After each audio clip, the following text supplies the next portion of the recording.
I'd have to first say that I don't see this as a negotiation, or at least not the definition of negotiation that I'm most used to. This is accept a price or face a giant tax. But when I think about what's best for everybody is the importance of a transparent and predictable process that provides more opportunities for input than CMS originally described in the guidance. So, that's where our focus is right now, is trying to make sure that the agency has the most opportunity for input from patients, most importantly, from clinicians who have experience treating patients with the conditions that may be focused on first, as well as manufacturers who certainly know a lot about the science behind their product. I really worry that we're underestimating the impact that this law will have on the ecosystem that delivers new treatments to cures, and patients will ultimately be the ones who suffer. I think this law will also skew R&D budgets away from small molecule drugs, particularly for diseases that target older populations. That's bad for seniors or people like me or all of us who will be seniors someday, hopefully. We're launching this law on top of a chassis that's already ripe for perverse incentives. I think for me, it all starts with how are they identifying the therapeutic alternative? I hope they're not going to go off label. I hope they're not going to pick really old drugs just to try to drive this to the bottom. And then everything to me flows from there. Like it or not, investment follows return. And if we start sending the wrong incentives in a marketplace that's fraught with risk, unfortunately, the people on the front end of those capital decisions might not be so interested in sponsoring the golden era of innovation that we've experienced in my lifetime. I'm focused on a transparent and predictable process that provides opportunity for input from patients, clinicians that are experienced with treating the conditions that are under consideration, and manufacturers who have giant teams of scientists, not just on the pharmaceutic side, but also on the pharmacoeconomic side, who are used to having conversations about how their products stack up to competition. Involving them early in the conversation as opposed to closing them out until an initial offer is initiated, doesn't lead to good policy. We're making changes to the largest pharmaceutical marketplace in the world, the garden in the ecosystem that brings forward all the important innovation to the world. And I think we need to be very careful about the economic signals that we're sending so we don't disrupt it too terribly. I think it's really important to get inputs from all the stakeholders, particularly those that typically haven't been part of this process, which are patients.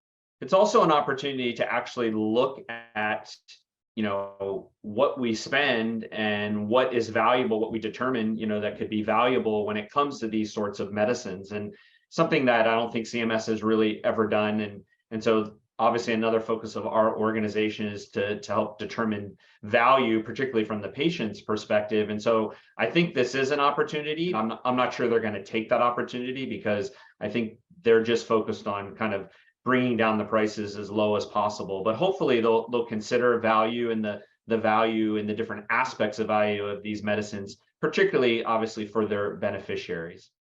For CMS, I think the only incentive is just to get the price as low as possible. And I think that's what their goal is. And it'd be great if we could kind of change that incentive for them to focus more on, again, like I said before, value and what's best for the beneficiaries. Where is the patient community as part of this process? They mentioned a little bit about patient engagement. I know they've done patient engagement where they've had conversations with actual patients and patient advocacy organizations, but there's no kind of systematic or formalized aspect of the guidance that has patients part of it. And I think this is another opportunity for them to do that. It's a great opportunity in so many ways for CMS to actually change how we do things. But I really didn't see kind of forward-looking kind of long-term strategy for them. And part of it is because they're restricted, right? They're restricted by the statute in some ways. They're restricted severely by the timelines that they're under pressure to meet. And so I think they're myopic, and not in a a negative way or derogatory towards them, but that's how they have to be. There's so many things they have to do in a short amount of time that it's really hard for them to be forward looking and thinking long term. But I think they should be trying to do that at the same time. This is a great opportunity for CMS to kind of shape this environment. And I hope they would focus on value, particularly from the patient perspective, and not just focus on, the lowest price possible. We look forward to all of the different ways in which we can perhaps provide specific instances where market competition is the best way to lower prices versus some of these other statutorily required mechanisms that are in place. I actually heard the other day that a few years ago in the generics market, a generic manufacturer would make a profit on a third of their products, break even on a third of their products, and lose money on a third of their products. And it's shifting to the more 50, 50, 60, 40. It's going to be really tough to make those decisions 10, 15 years in advance and determine if they're going to be a sustainable industry going forward. There are so many structures within the Part D program that prevent the initial entry of generic and biosimilar molecules that it makes it challenging, even when they can get on market, to get these low-cost affordable drugs to patients. At the top, Jim, it was notable and explicit that the guidance was not subject to the formal notice and comment rulemaking process. We had a few things to say there, but we do hope to see that as an option in future correspondence. Yes, it's true that prices do go down. The way this law is set up, it encourages the entry of one generic molecule. However, the way the generic market works, it works best when there are multiple generic entrants. So one molecule enters the market, the price goes down significantly, but there's a very popular FDA statistic that states that once 6 or more generic molecules enter the market, prices go down at least 95%. So what our goal is to pursue a path that not only encourages the introduction of one entrant, but lets the market operate in that pure play free market method that it was intended to. The concern around lack of access or lack of incentive to continue the production of innovative medication for us lies in the fact that the MFP, the maximum fair price, will apply to a qualifying single source drug despite the innovations that have been included. There was this term bona fide marketing, which surprised us a bit. The statute said in order for a product to be removed from consideration for selection for negotiation, a generic or biosimilar must be approved and available on the market. So this marketed term was something that was somewhat vague. Approval, you can go straight to the FDA, you can get that information fairly easily, but marketed is subjective. The guidance document, when introduced, had this term bona fide marketing, which seems to give CMS some form of discretion in determining a volume of sales that has to be seen in the channel in order for the generic or biosimilar to appropriately qualify to have that reference product removed. And we're just not sure how that's going to play out. We also see this as an opportunity to engage with CMS, where I'm sure several of our generic and biosimilar manufacturer members would be happy to provide data that demonstrates specifically how and when their product was marketed.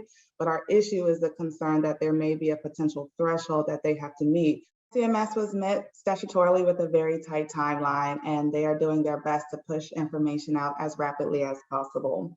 The way they've reshaped the agency, the revised mood ring or the Medicare Drug Rebate Negotiations Group, has been able to extract internal career staff with a deep understanding of the intricacies of rapid implementation of a complex policy. But they also brought in several subject matter experts from the industry to share the realities of the challenges of this law's execution. And that's been evident through the guidance released. And we hope to continue to have opportunities to align with policymakers, because the initial stages of the implementation of this law is critical to the sustainability of this program. Well, in terms of the implementation of the negotiation provisions, we just like to see the market work how it was intended to work.